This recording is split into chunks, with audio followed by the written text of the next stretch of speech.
पिछले 5-6 दशक से इंसिडेंस बहुत ज़्यादा बढ़ रहा है।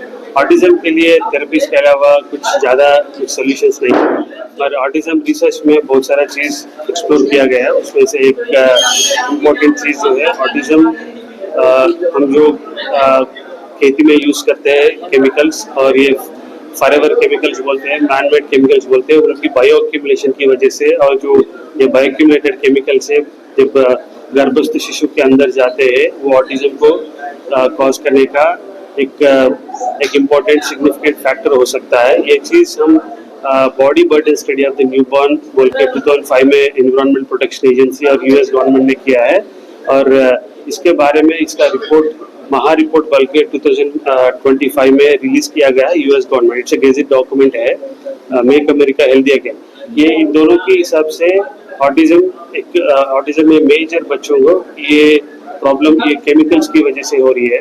अगर ये हमारा मानना ये है कि बहुत सारे रिसर्चर्स का मानना ये है कि अगर प्रेगनेंसी से पहले अगर ये बायोक्यूमुलेशन को हम एड्रेस करेंगे तो बच्चों में ऑटिज्म, बच्चों को आने वाली पीढ़ी को ऑटिज्म से बचा सकते हैं। दूसरा चीज़ जो है ये केमिकल्स और एक प्रॉब्लम ये ऑटिज्म बच्चों में का प्रॉब्लम कर रही है, ये कि जो फर्स्ट 1000 डेज में जो बच्चे का अर्ली लाइफ माइक्रोबायोटा बोलते हैं, जो बच्चे की पेट के अंदर जो बैक्टीरिया है वो उसी टाइम में इम्पोर्टेंट बैक्टीरिया बनता है। ये केमिकल्स की वजह से वो बैक्टीरिया ठीक से बनती नहीं है, इसीलिए वो बच्चों को कॉन्स्टिपेशन, एलर्जीज, कोलिक पेन, इस न्यूरोट्रांसमीटर इम्बैलेंस होता है, और एलर्जीज भी होते हैं, और बहुत सारे प्रॉब्लम्स उसकी वजह से होते हैं। तो ये सारे चीज़ के लिए ये गट बैक्टीरिया का इश्यू के लिए भी और एक ट्रीटमेंट एक्सप्लोर किया गया है रिसर्च में एरिज़ोना स्टेट यूनिवर्सिटी में, यूएस में। तो उसमें faecal transplant, faecal microbiota transplant बोलते हैं। गट बैक्टीरिया को ट्रांसप्लांटेशन करने से बच्चों में बहुत इम्प्रूवमेंट आने का चांसेस है, बच्चे के क्वालिटी ऑफ लाइफ इम्प्रूव होने का चांसेस है, गट का इश्यू सॉल्व होते हैं, कॉन्स्टिपेशन सॉल्व होता है, उनको नॉन स्पेसिफिक क्वालिटीज जो है वो सब सॉल्व होता है। और जो उससे बेटर उसमें और एक इम्पॉर्टेंट चीज़ जो है, ये बच्चों का नॉन स्पेसिफिक क्वालिटी से जब 15-20 ईयर्स को होंगे क्रॉनिक इन्फ्लेमेशन बनता है, उससे सेल्फ इंजूरियस बिहेवियर्स और अग्रेसिव बिहेवियर्स होते हैं, इन सबको प्रिवेंट कर सकते हैं। जब अर्ली एज में अगर उनका गट बैक्टीरिया का ट्रीटमेंट होता है, ये बच्चों में इम्प्रूवमेंट्स आने का चांसेस है। ये हमारे रिसर्च में भी, हमारा क्लिनिकल ट्रायल्स में भी हमको दिखा है, और इसके बारे में हम दो अभियान शुरू हुए हमारे फाउंडेशन की तरफ से। एक है ऑटिज्म मुक्त भारत अभियान। इससे क्या है ना, हम ऑटिज्म ये केमिकल्स, बायोक्यूमुलेशन केमिकल्स को एड्रेस करने के लिए जनता में अवेयरनेस लाने के लिए कोशिश कर रहे हैं, और सरकार में और रेगुलेटरी अथॉरिटीज में इसके बारे में जानकारी लाने के लिए कुछ मूवमेंट लाने के लिए कोशिश कर रहे हैं। दूसरा अभियान जो है सेव माइक्रोबायोम सेव हेल्थ। इसमें क्या है ना, बच्चों का गट बैक्टीरिया को हील करके उनका ओवरऑल हेल्थ को हील करने का मुख्य उद्देश्य है। ये दोनों चीज़ों के लिए कि हम देश भर सारे मेट्रोपॉलिटन सिटीज, सारे कैपिटल सिटीज़ में हम इसका ये कैंप्स करने का कोशिश कर रहे हैं। ये कैंप्स में हम ये गट हेल्थ का असेसमेंट करेंगे, और ये ऑटिज्म प्रिवेंशन का अवेयरनेस सबको देंगे, और ये गट माइक्रोबायोम का भी टेस्ट फ्री करेंगे। वो सारे डेटा हम गवर्नमेंट को पुश करने के लिए, रेगुलेटरी अथॉरिटीज को सबमिट करने के लिए यूज़ करेंगे। महावीर विकलांग सहायता समिति हॉल में होगा 31 मई 10 AM to 3 PM होगा।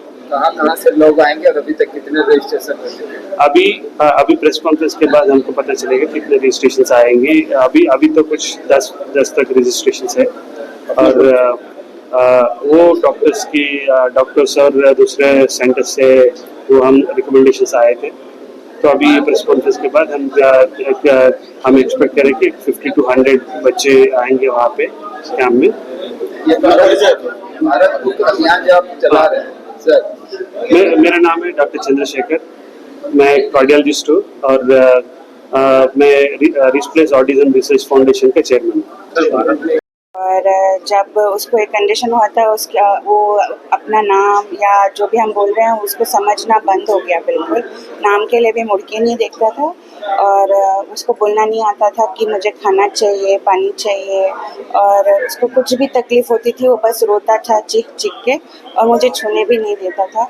तो एकदम ऐसा लगता था कि बच्चा हमारी दुनिया में ही नहीं है। मैं उसके साथ कुछ भी एज अ माँ उसको कुछ नहीं कर पा रही हूँ, और उसकी आगे चल के ज़िंदगी कैसे होगी वो बहुत फिक्रमंद या परेशानी थी मैं।